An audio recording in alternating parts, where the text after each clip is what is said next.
Alright, que lo que mi gente, estamos aquí activo en Nueva York with FighterComplex. Okay, he's showing the muscles for the ladies right now. Y'all know. Okay, we see you. I'm in process, under construction right now. Okay? We see you, alright? Okay. Yeah. What up? So we out here in Dykeman. You know, I've been here for the weekend. Fighter's kind of been like a little tour guide for me while I'm out here in Dykeman.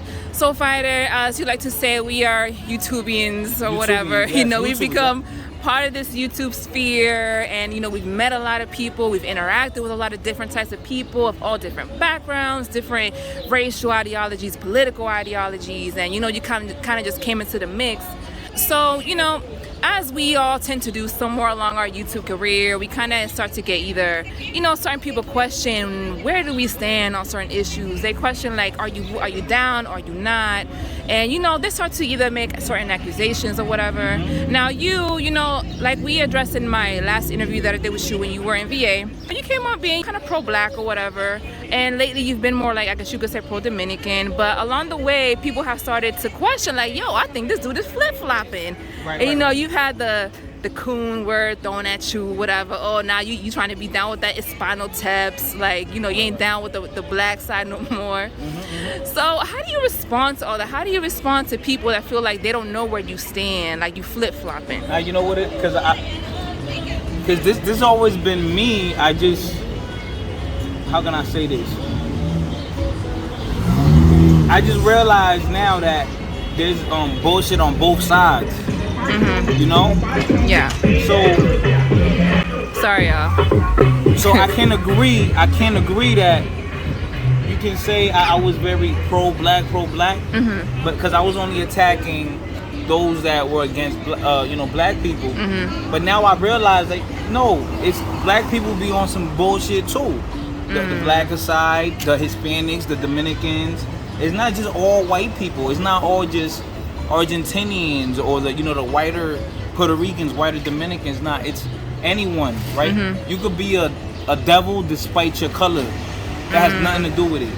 So that's what I just realized, that you know what, that right is right and wrong is wrong. I don't care what you look like. I don't care what country you're from. I don't care if you're Haitian, Dominican. I don't care if you're from India. If you're wrong, you're wrong. If you cool, you cool. Yeah. And a lot of the people that I hang out with, I don't necessarily agree with everything they say. Right. Also including Xtina. There's things Xtina and I disagree on, but we still friends because we're intellectual enough to, open-minded enough to understand that people are always gonna think different than you. Yeah.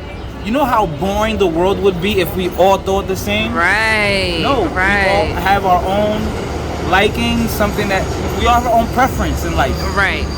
And see, that's the thing. A lot of people on YouTube, they wanna be in echo chambers. They either wanna make their channels echo chambers. They only wanna listen to people that think exactly like them. But how can you grow as a person if that's all you ever surround yourself by? In a hug box. That's what they call it. Exactly. And then it's like, oh, if you don't think like us, and you're an extreme on the other side, and all that bullshit, you know. But go ahead. And if you're gonna talk junk, at least show your face. That too. Listen, a lot of keyboard thugs out there. Show your keyboard warriors, man. Yes. Website warriors. At least show your face, bro. If you're gonna, or a woman, if you're gonna talk junk, at least show your face. At least now I'll have respect for what you have to say, and I don't have to agree with you with what you say, but I can still respect you as a person because that's your opinion. Right. But shout out to Radical and Truth Teacher that they don't want to chill with me though. Oh my god. But they scared, you know what I mean? Oh, they scared. They scared. Radical gonna have to make a comeback video now. Comeback video.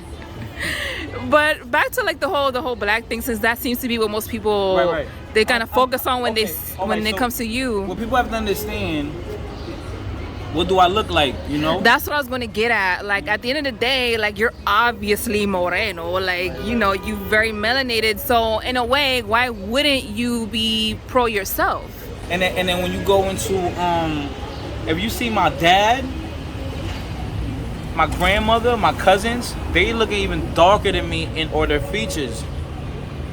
So, me growing up, to me, that was normal, you know? Yeah. So, but even where I lived at, seeing a lighter Dominican, I was that like to me that wasn't weird to me. Like I'm not gonna look, he's white Dominican. Like no one looks at it like that. Like I don't know.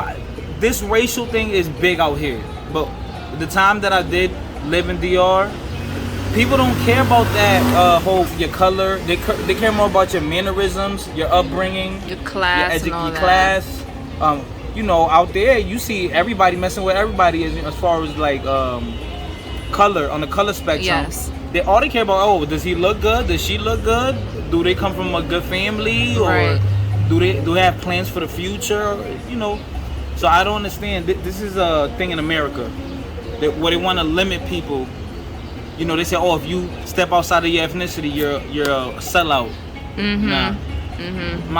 My personal belief is you should be able to be with whoever you want to be as long as they treat you right. Just yeah. People get so hung up on a race, and it's like, yo, what happened to just judging people by their character, by you know who they are as a person, you know? But we just get so hung up on looking at the color that we miss everything else, and we divide ourselves from other people, you know? Correct. Yeah, definitely. Hey, definitely. That's why I'm open to speak to anyone.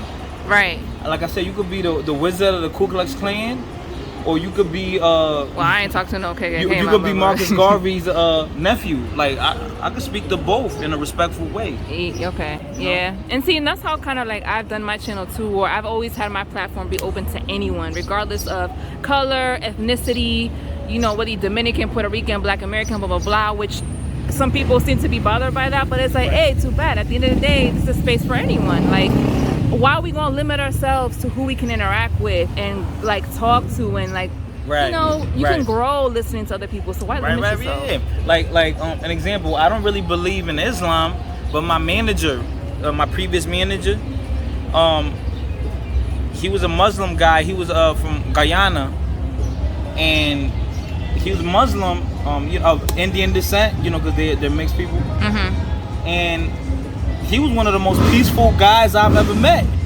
Real peaceful. He's not about the drama, but you know, he still likes his fun. He still likes to crack little inappropriate jokes. Yeah. And, you know, he's still a regular guy, but he was very respectful and peaceful. Yeah. And you know, I'm gonna end this interview with this quote. He said, his favorite motto is "Live and let live." Right. So you live and let live. Like, why you? Porque tú estás metido en la vaina de otra gente? Like, mind your business, right? Right. Once you mind your business and you focus on yourself, you get better as a person. You know? Well, there y'all have it, straight from the mouth of FighterComplex. If you haven't subscribed to his channel, go to his channel, FighterComplex 7. All right, y'all, we out. Bye.